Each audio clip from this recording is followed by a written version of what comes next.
It begins with a JPEG that broke the conservation internet. Terri Irwin, the unshakable matriarch of the crocodile hunter legacy, captured in a rare, shattering moment of public weeping. No context provided, just raw, uncurated grief, frozen in 4K. 20 million legacy guardians and TikTok scrollers witnessed the same terrifying realization simultaneously. This wasn't a heartwarming family milestone, it was a brand decoupling. Robert Irwin, the ultimate Gen Z eco-icon, has officially shed the baby Bob persona. The oversized khaki shorts and innocent grin are gone. This marks the definitive collapse of the Australia Zoo dynastic image we've consumed for 2 decades. Wait, pause the nostalgia. You're viewing this through the lens of a typical celebrity coming-of-age arc. Stop. That is a distraction. The reality is a PR nightmare that the Sunshine Coast establishment is desperate to bury. Everyone assumes this is just natural evolution. It isn't. This involves a high-leverage decision that Steve Irwin never had to make, because for the original crocodile hunter, loyalty wasn't a variable, it was the only constant. Now the variable has changed. Enter the genetic echo chamber. When the algorithm feeds you Robert's content, you aren't seeing a 20-something wildlife photographer, you're seeing a resurrection. For millennial grief tourists and Gen X traditionalists, Robert isn't permitted to be an autonomous entity. He is the designated backup plan. We demand he don the sacred khakis, replicate the frantic cadence, and fill the void left by a collective global trauma. This is the nostalgia trap weaponized.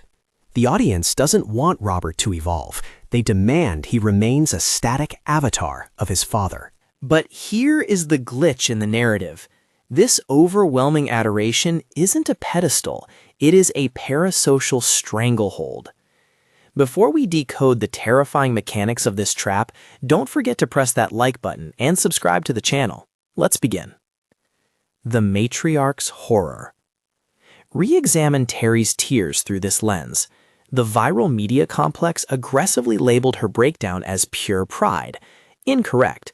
That wasn't joy streaming down the face of the wildlife dynasty matriarch. It was visceral, primal dread. Terri knows the metabolic cost of the crocodile hunter IP better than any human on Earth. She isn't crying because her son is successfully following in his father's footsteps. She is weeping because she realizes the legacy is a carnivorous entity. It doesn't just want a successor, it demands a sacrifice. She is watching the Robert she raised disappear, consumed alive by the ghost the world refuses to let die. And that ghost has found a new hunting ground, Los Angeles.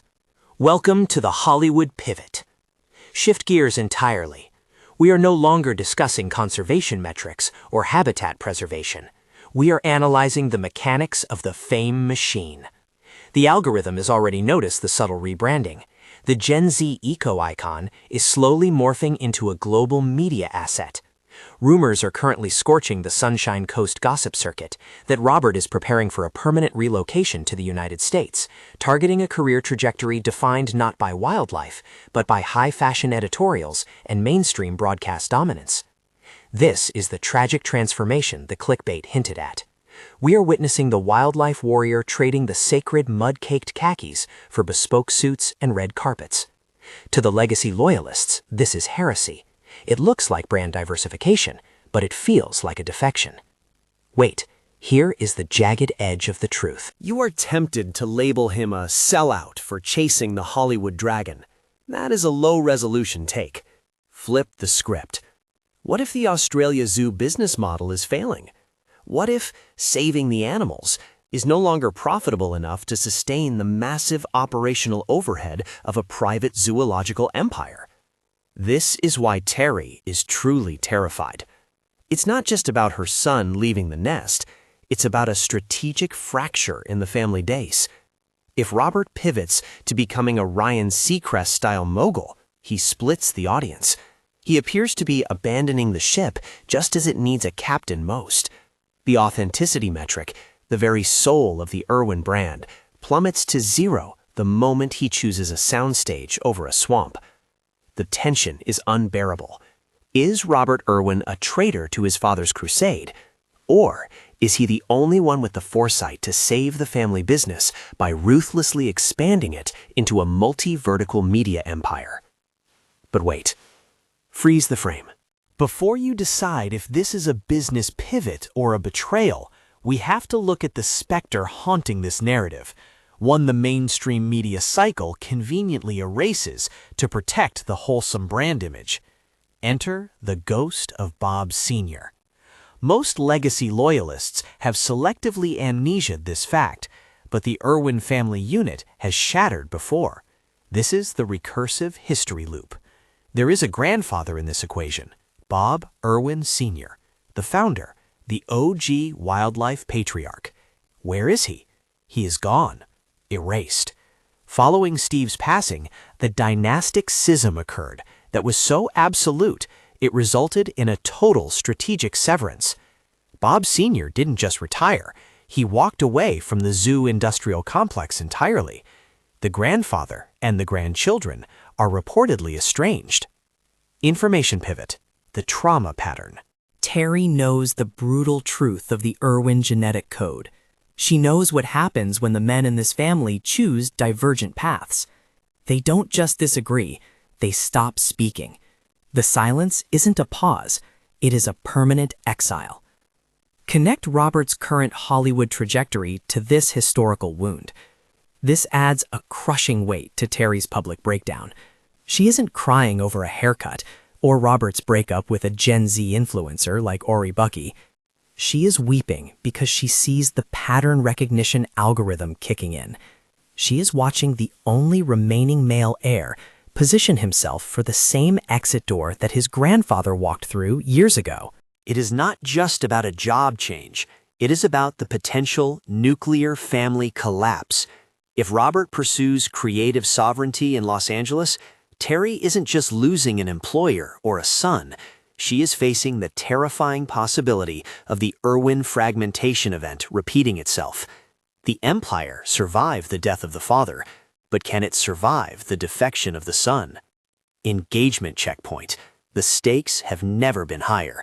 So where do you stand on the legacy versus autonomy scale? Do you think Robert should stay at the zoo and hold the line, or chase his own dreams? Hit like if you support his freedom, or comment zoo if you believe he belongs in Australia. But the algorithm detects a new variable that changes the math entirely, the romance factor. We are no longer just watching a zookeeper. We are witnessing the real-time construction of a Gen Z power couple archetype.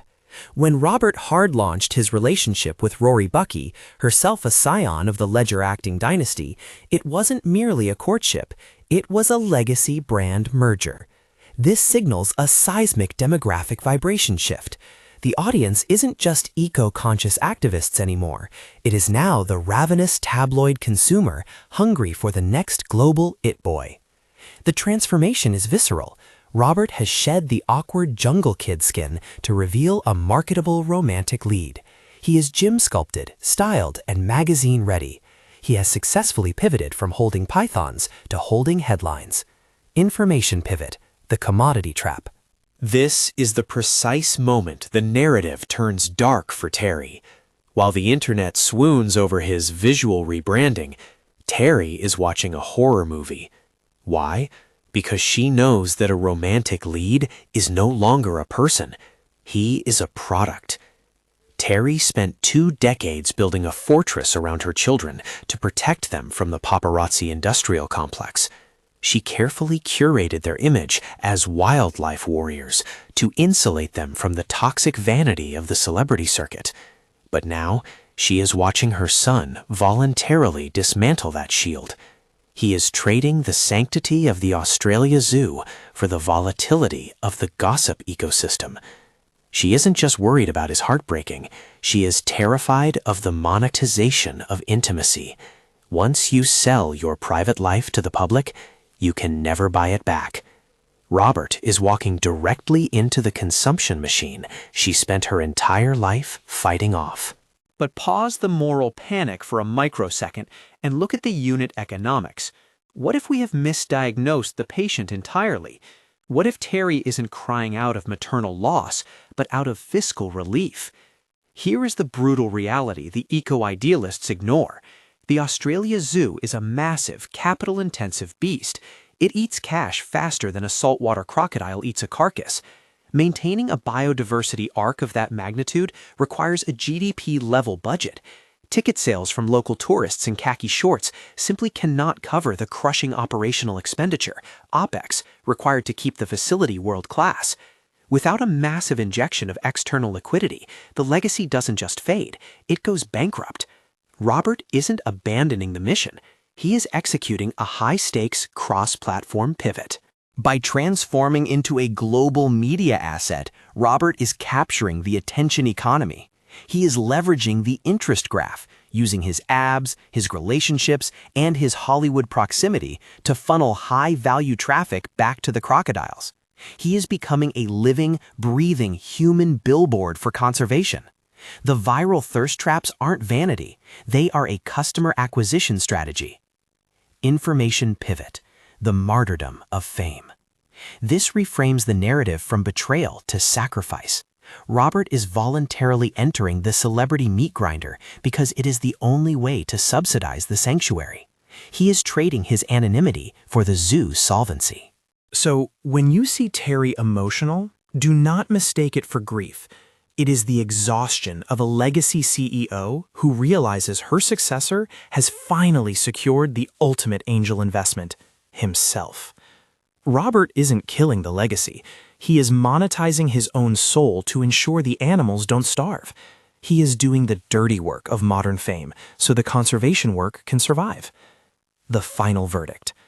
Let's call this what it is: brand euthanasia. To save the empire, the khaki-clad prodigy had to die. This transformation is tragic because that innocent boy, the one who served as a living avatar for his father, has been deleted from the current operating system. He is gone forever. But looking at the macro trajectory, this was the only viable path. Robert has successfully hacked the child star curse. While his peers are spiraling into rehab or irrelevance, he hasn't gone off the rails. He has laid down an entirely new track. He transitioned from a nostalgia prop to a sovereign media entity. Information pivot, the ultimate exorcism. And here lies the heaviest truth for Terri. For years, she curated Robert as a living memorial, but a memorial is a tomb. To let Robert thrive, she had to stop looking for Steve in his eyes. The legacy matriarch had to make the impossible choice. Let the ghost of her husband fade so her son could finally inhale. The boy is gone. The media mogul has risen. And the animals, they are safe. Case closed.